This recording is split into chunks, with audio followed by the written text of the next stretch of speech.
Hi, I'm Tim. Welcome to Watchbox, and thanks for logging on. If you love this watch, email me, tmosso@thewatchbox.com. Your purchase and pricing email question line for buying this or any watch you see on any Watchbox platform. Please reach out to me directly. Email tmosso@thewatchbox.com. Today, we're discussing a dual-time watch launched in 2020, made in Frankfurt, Germany. This is the Sinn 105 Sa UTC. In stainless steel, it's 41 millimeters in diameter. It's surprisingly only 12.2 millimeters thick, 47.4 millimeters from lug tip to lug tip, and there is a 20 millimeter spacing between the lugs. Throw this watch on the wrist and you can see the watch wears well. My wrist is 16 centimeters circumference. It's nice and low to fit underneath the cuff, and it's relatively short across the wrist, making it an agreeable fit for a wrist as small as 14 centimeters circumference. Take note, the watch does include a leather strap, but there is also an accessory silicone strap in black that comes with the watch. Taking a quick look at the strap that's fit, you can see it's a lovely medley of orange and black calfskin leather, plenty of stuffing to give it volume. That's called bolstering. You can see it features a folded edge, calfskin on the bottom as well, a brand new Sinn factory strap, in outstanding condition, and it is accompanied by a media blasted steel pin buckle. Taking a quick look at the case, you can see the unmistakable design of the original 1997 EZM1 with the angular thrusting lugs projecting out from the case. We also have media blasting here, which is great for refinishing because when the watch goes back for refinishing as a media blasted watch, it just gets blasted again to restore the finish. So unlike polish or satin, no metal is actually reduced to restore the finish of a media blasted watch. Taking a quick look at the crown, you can see there are little shallow shear guards there. There's a little Sinn S on the crown, and then we have a bi-directional rotating UTC or GMT bezel. They're not exactly the same thing, GMT and UTC, but for practical purposes, we are talking about universal 24-hour format time, generally used by pilots. Helmut Sinn, the founder of the company, was both a pilot and a watchmaker, so the company is well known for making pilot-oriented timepieces. Now you can see that the construction of the bezel uses little screws to anchor it to the case. That's called a captive bezel.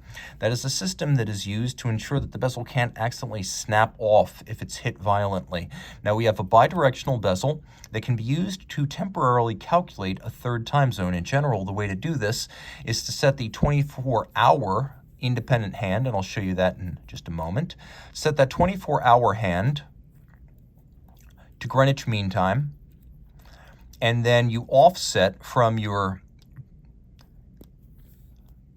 local GMT offset, depending on what port or airport you will be arriving at. And you use that local GMT offset to turn the bezel to add or remove hours, and then you'll be able to read that third time zone temporarily against the 24-hour hand on the bezel. So conventionally you have two time zones, and the way this works is you have a hacking or stop seconds mode in which everything is now synchronized. The seconds hand stops, you can synchronize to a reference time. You also have that secondary time zone, which makes one circuit of the dial every 24 hours. It can be set independently from the local time, and we also have a quick set for the date so we can rapidly cycle the date. Now, not every GMT style watch or UTC watch has a true quick set for the date. If you look at a Rolex GMT Master 2, for example, you move the date by rotating the hour hand rapidly around the dial.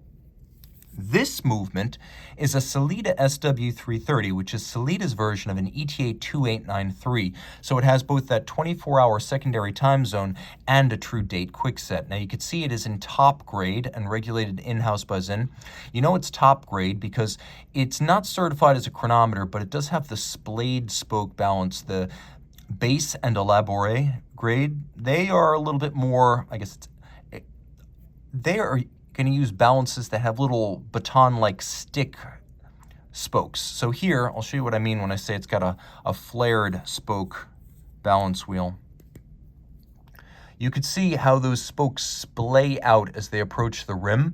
They would be straight as rods if this were a base or elabore grade. So What you're looking at is a bidirectional automatic winder that beats away at 8 beats per second or 4 hertz, pivots on 25 joules. It is a Salida based on the ETA 2893 architecture. It's a bidirectional winder with a 42-hour power reserve, and it has a dual time function. You can see there's a combination of machine-applied finishes, but they are attractive and appealing to the eye. The watch is water resistant down to 200 meters or 20 bar, and again, you do get a secondary black silicone accessory strap. The watch is exceptionally well lumed, as you can see, plenty of luminescence at night, including a luminescent seconds hand. Reach out to Team Mosso at thewatchbox.com for purchase and pricing details.